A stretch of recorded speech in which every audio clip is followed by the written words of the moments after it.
This is my official statement regarding the election of Pope Leo XIV. We thank God for our new Holy Father, Pope Leo XIV. In this Jubilee year of hope, we ask the Lord to shower our new Pope with grace and favor as he begins the beautiful, arduous, and evangelizing task of shepherding the universal church. We commend our new pontiff to the powerful intercession of Mary, the Mother of God and the Mother of the Church. And we certainly wish Pope Leo XIV a long and fruitful pontificate. St. Peter, pray for us. I think all of us were taken by surprise when an American walked out on the loggia of St. Peter's as the Pope, the first American Pope in the history of our 2,000-year church. I don't think anybody was fully expecting that. I certainly wasn't.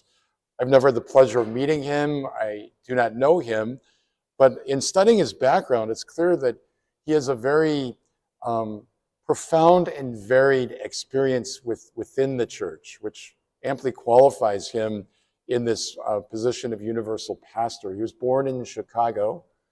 He's a member of the Augustinian order. So Pope Francis was a Jesuit. Pope Leo is an Augustinian. So we have another religious order bishop who has become Pope for us. He spent much time in Peru as a missionary. He speaks 5 languages. He taught in a seminary in Peru, served as a bishop there, held many posts within the church. He was the prior general for his entire order throughout the world, which means he had ample opportunity to travel to different countries and continents, and certainly has experienced the local church in all of its variety and beauty. He has advanced degrees in canon law, so he certainly understands the governance of the church. And most recently, he's been prefect of the dicastery for bishops. He's really been the Pope's right-hand man for the appointment of Catholic bishops throughout the world. So he has a firsthand experience and knowledge, both of the Holy See, but also all of our recent bishops appointed. So all of that background really gives him profound experience in terms of administration, in terms of missionary work, in terms of being a religious order priest, degrees in theology and canon law. All of that certainly gives him this universal perspective, which we would want a pope to have, because he's governing and guiding a 1.4 billion member church, which is spread throughout the planet. And for all the unity and cohesion of the Catholic Church, there's still a remarkable variety of how the Catholic Church has lived on the local level. And certainly Pope Leo has had a deep experience of that local nature of the church incarnate in so many different countries and languages. His name is intriguing. So I think his name, Leo, will lead many of us to go back and do research on Pope Leo XIII, who was an Italian. He was Pope in the last quarter of the 19th century and wrote an encyclical called Rerum Novarum, of new things. And it's really the foundational papal document of what we call Catholic social teaching. You're looking at what is the gospel, what does the church have to say regarding workers, regarding human rights, regarding the poor. So we have a whole beautiful compositive doctrine. So Pope Leo really started looking at the end of the 19th century at what at that time was called the social question. And the social question really was, what would the church have to say about the rapid rise of capitalism and some of the unjust conditions that workers were in? So that's really expanded throughout the 20th and 21st century into a beautiful composite of what the church has to say about so many social issues as well. So I'm open to questions from any of you.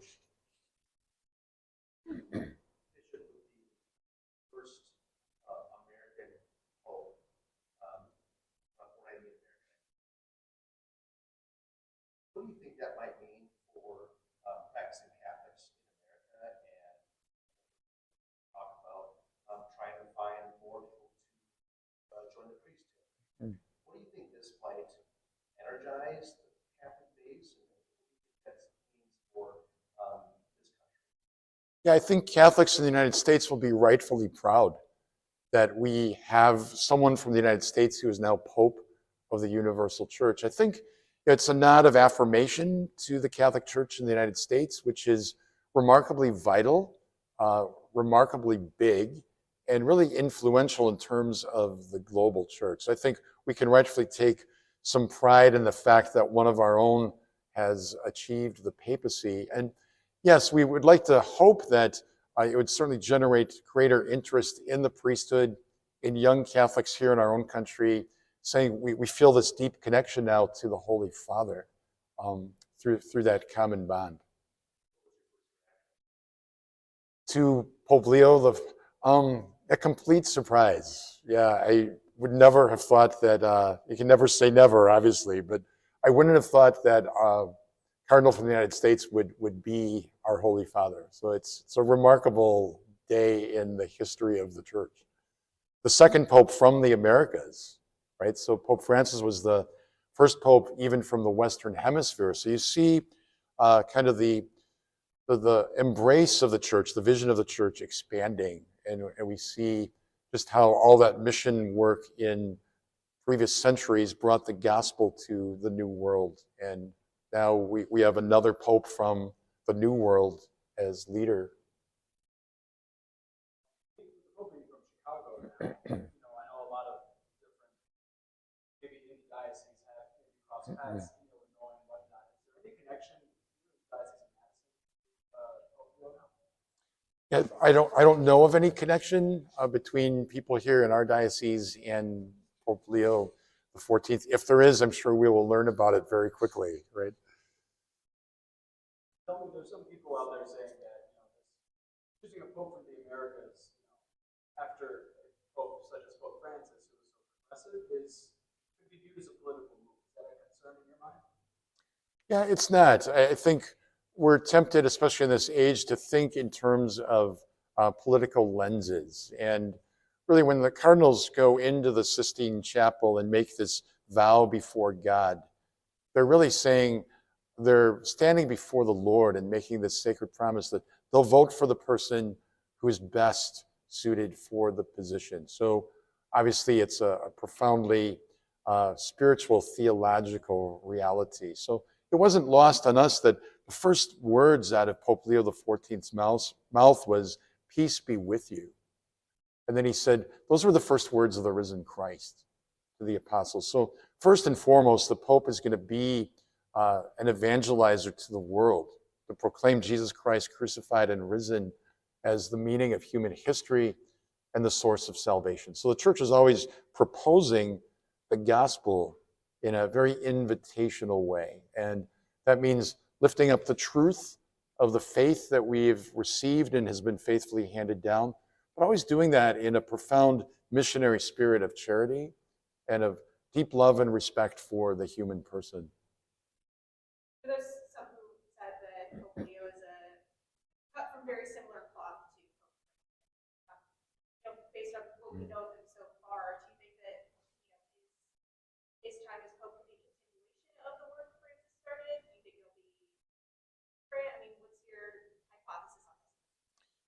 Yeah, will Pope Leo be a continuation of the pontificate of Pope Francis without being able to really conjecture from specific or personal knowledge? I would say every papacy is going to be, in some ways, a continuation of the foundation that has been laid by previous pontiffs. But on the other hand, there's always going to be points of difference. He's going to bring his experience, his personality, perhaps his vision, always in line with the church's vision, but there will certainly be marked differences in how he relates, because each one of us is just uniquely different. But again, in his opening remarks from the Loggia, he very profoundly quoted Pope Francis and certainly wants to build on the legacy of what Pope Francis has given us.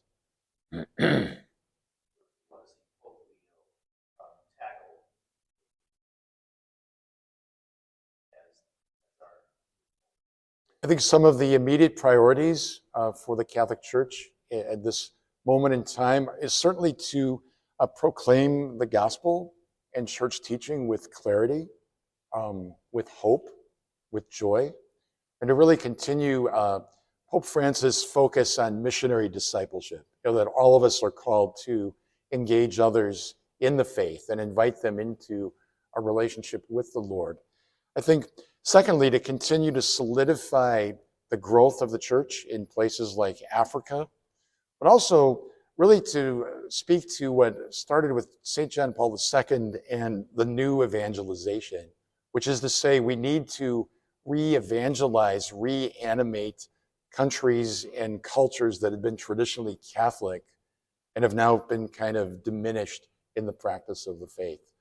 Certainly, continued vigilance and action regarding the clergy sexual abuse crisis, which the church has been dealing with and has certainly implemented many appropriate safeguards, but continued vigilance on that front would be a necessary and helpful aspect of a new papacy as well.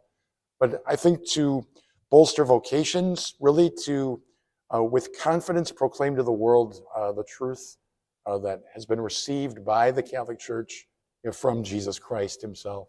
It's easy to look over the fact that he's born a Cubs and a Bears fan from Wisconsin too. Yeah, forgiveness is part of our Christian nature, so we can forgive sports allegiances that we do not share, right? Looking forward to his first sermon on Sunday and what that might present. Yeah, so this Sunday he'll be doing, I would assume, the Angelus Blessing from the window. So there'll be an enormous crowd there. So he certainly knows that people are going to be paying profound attention to what he's saying in these first opening days of his pontificate. I think two things to really look for are when he celebrates his inaugural Mass as Pope. So in the old days, popes were crowned, which is a throwback to the Papal States and the fact that popes were also temporal sovereign leaders. John Paul I was the first pope to not get crowned, so now we call it like an installation Mass for the new pope. So his homily at that Mass in some ways will be like the inaugural speech of a president. The other thing to really look for is his first encyclical, so his first kind of teaching letter to the church. So for Pope John Paul II, that was Redeemer of Man. And in that first document, John Paul really laid out human dignity redeemed by Christ as kind of the theme of his papacy. So I think the first official document that Pope Leo formulates and promulgates will be very indicative, as well as his first homily at his inauguration. But yeah, his speech from the window this Sunday obviously will be far greater attended than perhaps 10 years from now, but he'll certainly be giving evidence of what his vision, what his predilection, what his particular stamp on the papacy will be. I know you're not in the room, but we're concept international tours or when he might be coming to America. Would you like to see that, or do you expect to have him on that type of journey to touch base with all of the Catholics in the world? I believe he will do that. He's young. He turned 70 in September, so God willing, we'll have him for many years. Really beginning with Pope Paul VI, popes have begun to extensively travel the world, especially St. John Paul II. So there's an expectation that the Pope will travel to many places just to animate the faith, proclaim the gospel. And I'm old enough to remember John Paul II's visit to the United States in 1979. And it was the first time that a pope had really come to the United States. And that visit just set our country on fire. So for an American pope to come to America will be a remarkable moment.